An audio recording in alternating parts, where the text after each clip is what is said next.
also worth less than it was. And that gets more complicated then, right? And you think about how much more capital you need to bring into the company for that next round of financing. So I wish I was giving you a simpler answer, but I think it's just a very complicated topic to think about repricing options without understanding the specifics of the particular company and the market in case. Yeah, I mean, I guess two other aspects of that is, certainly if you're imagining having that discussion, the guys on the other side of the table are having that sort of, hey, wait a minute moment, which is,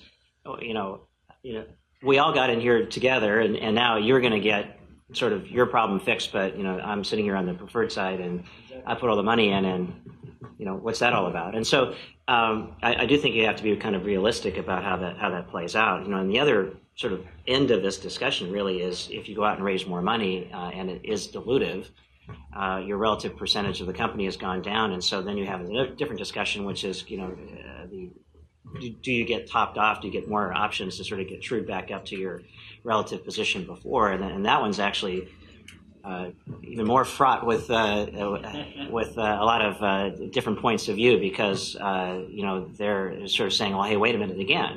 We got diluted. How come you're not getting diluted, right? And so, I think these are all ongoing discussions, and I think ultimately what you hope for is you have people around the table who want to do two things. One, they want to have everybody's interests aligned, and they want to do the right thing.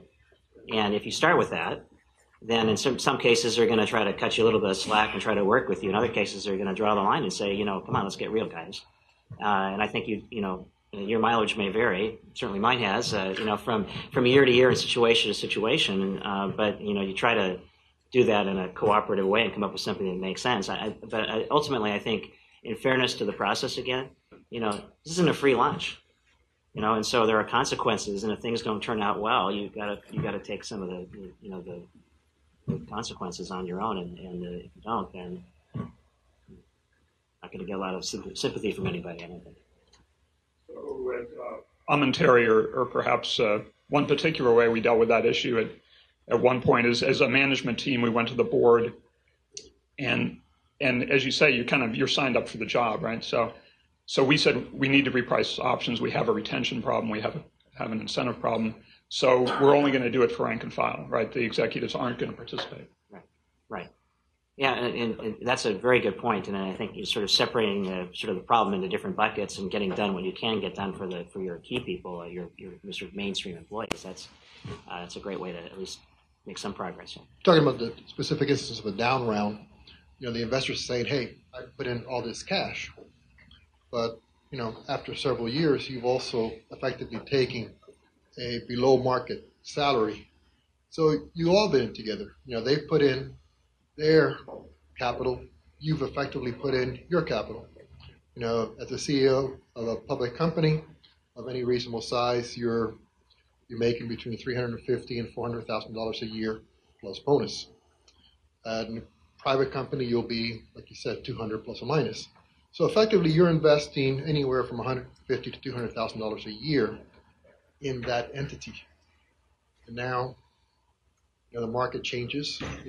Let's assume kind of a best case situation. You've delivered on the milestone. Market changes, valuation is down. This argument about hey, we've put in capital and you haven't, therefore you shouldn't be diluted, seems kind of like a bullshit argument. I could kind of Tony to say it how he says it. But, I think, Tony, in the end, you also signed up for a situation, if you did, where the equity had greater volatility in the private company and you were expecting more upside.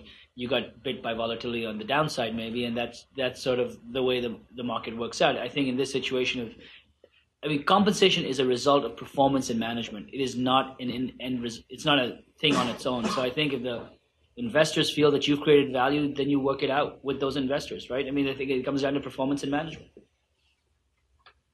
Just one thought about all this, kind of put some numbers on it. In my case, I negotiated up front for lower all-in compensation in return for more shares because I was betting on the company. Part two, from day one, 50%. My variable is 50% of my base, and it's all quantifiable objectives. And so I have, in my case, a fair amount of compensation at risk every year. That's directly tied to the outcome of the company, and my payback at the end of the year has been, greater than 100% in some years and less than 100% in other years. And so, I mean, it's truly, up and down depending on how we're doing and how we're producing. That's I don't know. That's one example of something where you've got really three different things going on. You've got a base, you've got a variable that's seriously at risk, but there's upside. Because the other thing too, if you get the right kind of incentive plan designed, it's not just up to 100%. In our case, it's actually 0 to 200%. So if you actually blow out one of your milestones, you can get paid really well for that, and that's great for the company because of that objective being accomplished. So. Do you think it makes sense to have everyone on the same page throughout the company by having a single metric that everyone is aligned behind? So, you talked about having different metrics for each person: close an account for this person, do a sale for that person, close a beer round for this person. It seems like sometimes it's clearer when there's one goal for the whole company and everybody is aligned on that goal, even if they're not exactly executing directly on it. Right. Well, in our case, again, the sort of the progression from, first year just me, and then the exec team, and then the managers, and then now the senior individual contributors. As you start getting out to more and more people, their direct connection to the corporate goals are, a little bit less clear. I think what we ended up doing was, and also, I guess the other component here is how much of their variable is based on their own personal metrics versus corporate. Okay, and so where we're at is, in my case, 100% obviously is corporate. In the case of my exec team, 75% of their incentive plan is tied to corporate goals, and the 25% is personal, and then it's 50% for managers, and then it's and our senior individual people, I think, is the trade-off. And then in terms of the corporate objectives, we ended up with sort of four metrics that we're tracking. And we went back and forth as to whether 4 was too many when you take it all the way down to managers and individual employees. I think what we ultimately ended up with was 2 for them. And it's basically, it's bookings and cash. In our case, something simple that's quantifiable down at that level. But for our senior team, you've got sort of 4 things that matter, and that's how they're being evaluated. And we all have the same objectives. So there's no disconnects.